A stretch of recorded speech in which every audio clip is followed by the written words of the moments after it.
अस्सलाम वालेकुम नाजरीन, मैं आज आपको एक खैबर पख्तूनख्वा के एक ऐसे इकबाल के शाइन से मिलवा रहा हूँ जिसने दावा किया है कि उसने न्यूटन लॉ को चैलेंज कर दिया है। उसने न सिर्फ न्यूटन लॉ को चैलेंज कर दिया बल्कि उसका मानना है कि वो इसको रीडिफाइन करेंगे।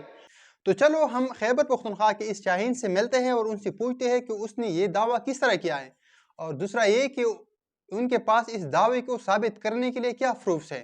अस्सलाम वालेकुम रज़ा, आप कैसे हो? वालेकुम सलाम, अल्हम्दुलिल्लाह मैं ठीक, आप कैसे हो? अल्हम्दुलिल्लाह, शुक्रिया।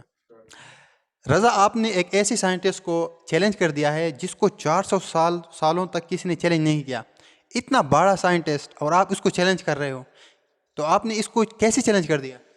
नो डाउट लॉस को ना चैलेंज करना बड़ा मुश्किल काम है, मगर मेरे पास एक सॉलिड एविडेंस है जिससे मैं आराम से उसको चैलेंज कर सकता हूँ और क्लियर कट जो मैं किसी को कन्विंस भी कर सकता कि इसमें कौन सी गलतियाँ है।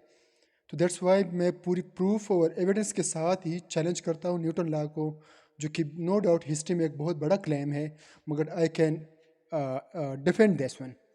ओके रज़ा, आपके पास जो प्रूफ्स है जिसकी बिना पे आपने इस न्यूटन लॉ को चैलेंज कर दिया, तो वो प्रूफ क्या है आपके पास?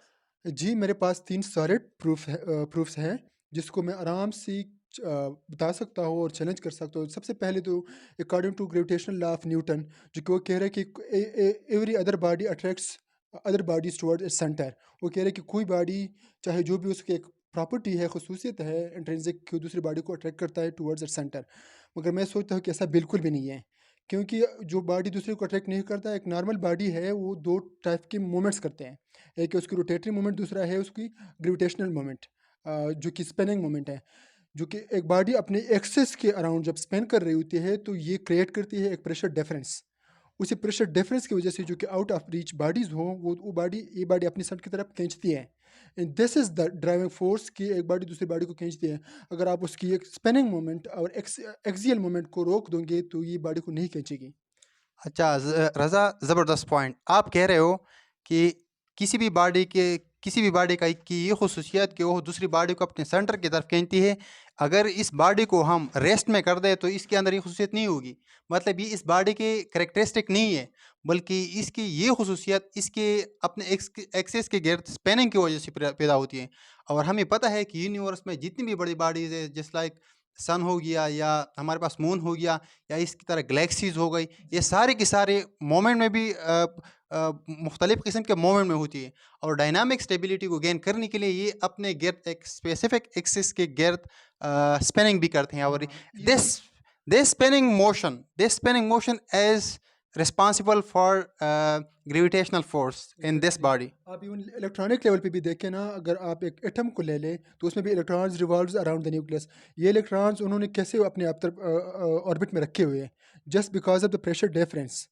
अंदर के न्यूट्रॉन में भी और इलेक्ट्रॉन भी जब मूव कर रहे होते हैं, पूरा एटम, इतने सारे एटम मिलकर एक सॉलिड, जैसे आप किसी आयरन रॉड को या स्पेन को देख रहे हैं, प्लास्टिक से बना हुआ है, ये भी एटम से बना होता है, राइट? मगर ये एटम इतनी सॉलिड है और इतनी एक परफेक्ट शेप में कैसे आ गई? Just because of that minute और माइनर मूवमेंट्स, जो कि हमें नज़र तो नहीं आ रहे, मगर they are actually and truly exist, and there are proofs for this.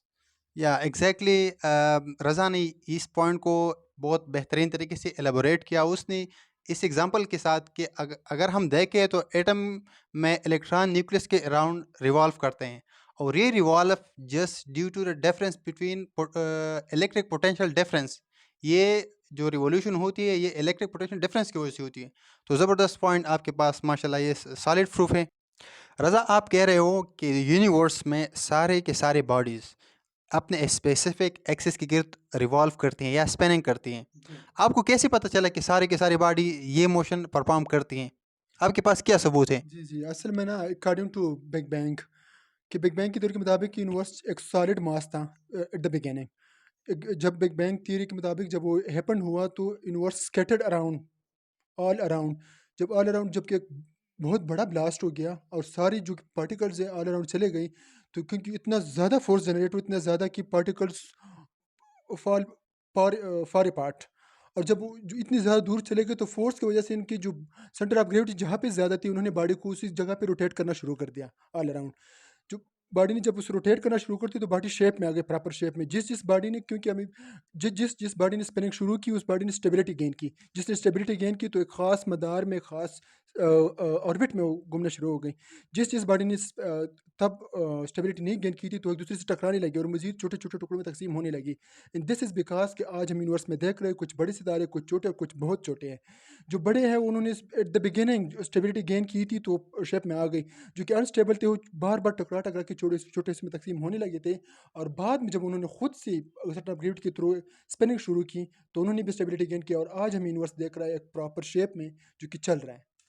अच्छा, ज़बरदस्त और एक्सेलेंट पॉइंट, ये पॉइंट बहुत बेहतरीन है। इस व्यूअर्स, अगर आप इस पॉइंट पे गौर करें, हमारे रज़ा न्यू साइंटिस्ट भाई के मुताबिक ये कह रहा है कि according to big bang theory, जब इसके अंदर एक एक्सप्लोजन हो गया और सारे के सारे इसके पार्ट्स जो है ना वो स्कैटर हो गए मुख्तलिफ डायरेक्शन में, तो ये पार्ट्स तो एक दूसरे के साथ फिर टकराने भी लग जाती है और ये यूनिवर्स फिर अजीब अजीब सी बन जाती है। लेकिन इस यूनिवर्स ने ये स्टेबिलिटी गेन कैसे की है? सबसे अहम पॉइंट ये है, जो कि न्यूटन लॉ जिसके बेस पे वो कह रहा है कि सारे यूनिवर्स में जो स्टेबिलिटी है ये universal law of gravitational forces की वजह से। और ये जो दूसरा उसने लॉ पेश किया है, जस्ट अट्रैक्टिंग टुवर्ड्स सेंटर, जो दूसरी बॉडीज होती हैं इसी वर्ल्ड के साथ भी अटैच है ये वाला लॉ। तो वो कह रहा है कि जैसे ही बॉडी स्कैटर हो गई, तो ये बॉडीज इरेगुलर फॉर्म में थी। और आपको पता है कि जब एक बॉडी में मास डिफरेंट लेवल तक डिस्ट्रीब्यूट होता है, तो जिस कॉर्नर पे ज़्यादा मास होता है वो बॉडी को एक स्पेसिफिक या इमेजिनरी एक्सिस के गिर्द रिवॉल्व करना शुरू कर देता है। और इस वजह से, इस मोशन की वजह से सारे के सारे यूनिवर्सल पार्ट्स बॉडीज़ ने अपने गिर्द एक्सपेंडिंग शुरू की। और इस स्पेनिंग के बेस पे फिर बाद में एक हमारे पास निज़ाम शमसी की तरह या गैलेक्सी की तरह निज़ाम बन गए। और जो जिन बॉडीज़ ने ये वाला मोशन परफॉर्म नहीं किया, वो एक दूसरे के साथ टकराई और टकराने के बाद वो स्मॉल स्मॉल पार्ट्स में डिवाइड हो गई। और आप देख सकते हो कि दुनिया, स्पेस के ऊपर आपको दुनिया, अगर आप गौर करो तो सारी दुनिया छोटी छोटी पार्ट्स और पार्टिकल से भरी हुई है। ये वही सितारे हैं जिन्होंने ये स्पिनिंग मोशन परफॉर्म नहीं की। और जो स्टेबिलिटी हमारे पास अब यूनिवर्स की दिखाई दे रही है, ये this due to the inertial force which compel the body to rotate to the body about a specific axis.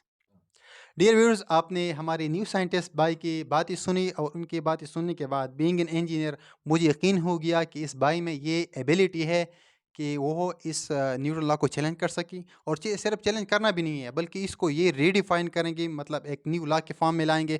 जिस तरह हमारे डॉक्टर अब्दुल सलाम ने दो थ्योरीज को कंबाइन करके ग्रैंड यूनिफिकेशन थ्योरी पेश की। तो मुझे यकीन है कि मेरी दुआएं हैं इस भाई के लिए कि ये भी इस तरह एक बड़ी थ्योरी पेश करेगा। और मुझे यकीन है कि ये इस बेस पे नोबेल प्राइज़ के लिए भी सेलेक्ट हो सकता है। तो डियर व्यूअर्स, अगर इस बारे में आपकी कोई क्वेश्चन हो तो काइंडली कमेंट में लाजमी लिखिएगा। मैं इस कमेंट्स को रिव्यू करूँगा और नेक्स्ट वीडियो में इंशाल्लाह आपके क्वेश्चन के जवाबात इस भाई से हम सुनेंगे। शुक्रिया।